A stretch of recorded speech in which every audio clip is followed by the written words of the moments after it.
Saya tidak peduli siapapun Anda. Anda pernah bermaksiat, Anda pernah berbuat salah. Kita manusia yang tidak luput dari dosa. Tapi saya ingin berikan tawaran dari Al-Quranul Karim. Quran surah keempat An-Nisa ayat 100, posisi paling kiri sebelah bawah. Pernah ada orang berbuat maksiat yang tak terlukiskan. Ada seorang yang pernah bunuh orang. Bunuhnya bukan 1, 2, 100 orang. Tak terlukiskan bilangannya. Kriminalitas tidak perlu diukur karena Anda akan lelah menghitungnya. Ketika Allah berkenan memberikan hidayah kepadanya, Masya Allah. Dan hidayah selalu terbuka pada siapapun sepanjang ia mau mengambilnya sebelum nyawa sampai di kerongkongannya. Tiba-tiba datang ia pada seorang alim dan berkata, saya ingin berubah. Alim ini kemudian menyampaikan pada orang dimaksud, Anda bukan berarti tidak bisa menjadi orang baik. Hanya Anda tinggal di lingkungan yang tidak mendukung Anda jadi baik. Keluarlah dulu dari tempat itu. Pergilah ke majlis ilmu si fulan, tempatnya ada di sana.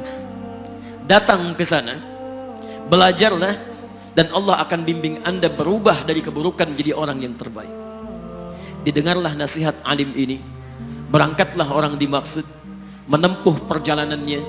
Tiba-tiba Masya Allah, belum sampai ke tujuan, di pertengahan jalan, konon disebutkan lebih sejengkal, tiba-tiba maut datang menjemputnya. Thumma yudrikul maut. Apa yang terjadi? Langkahnya dihitung sebagai ibadah. Dalam terapnya dia beristighfar, tobat kepada Allah subhanahu wa ta'ala. Taubat yang menghadirkan cinta Allah subhanahu wa ta'ala. Quran surah kedua ayat 222 di ujung ayatnya. Innallaha yuhibbut tawwabin. Allah mencintai orang-orang taubat. Dan cinta Allah menghadirkan ampunan bagi seluruh dosanya. Quran surah ketiga Ali Imran ayat 31, paling kiri sebelah atas.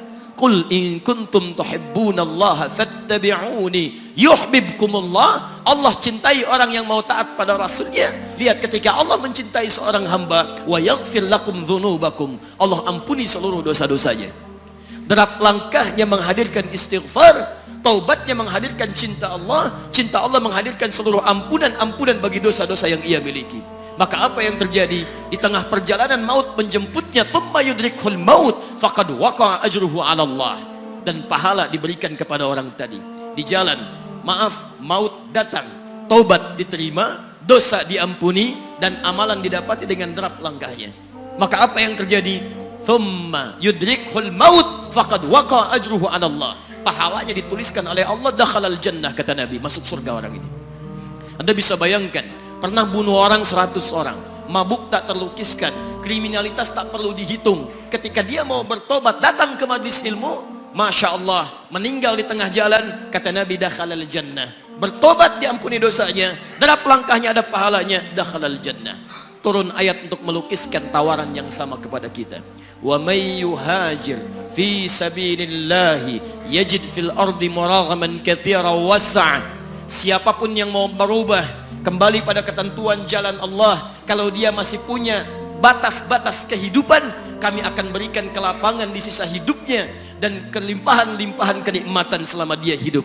Wa may yakhruj min baitihi muhajiran ilallahi wa rasulih. Namun bila ada di antara mereka baru ingin berhijrah, ingin berubah jadi lebih baik dalam pandangan Allah dan Rasulnya, tiba-tiba thumma yudrikul maut, baru keluar dari tempat dia tinggal, belum sampai ke tempat dia belajar, datang maut menjemputnya. Faqad waqa'a ajruhu 'ala Allah.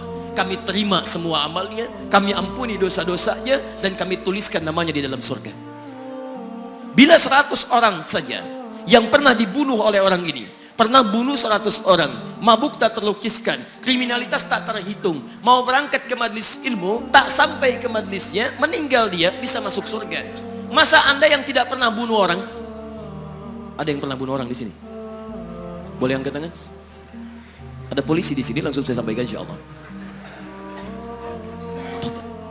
Anda gak pernah bunuh orang, Anda tidak pernah mabuk, Anda tidak pernah berbuat kriminalitas seperti orang dulu. Salah, wajar, tapi pintu tobat terbuka untuk kita semua. Masya Allah, bedanya dengan orang tadi belum sampai ke majlis ilmu, Anda sudah hadir di dalamnya, langsung di rumah Allah, diberikan tempat yang terbaik, dan kita akan belajar. Kalau dengan semua ini belum mempermudah Anda ke surga, dengan cara apa lagi Allah mesti mengantarkan Anda ke surga? Kalau dengan duduknya Anda di sini belum mau juga bertobat, dengan cara apa lagi Allah harus membimbing Anda bertobat?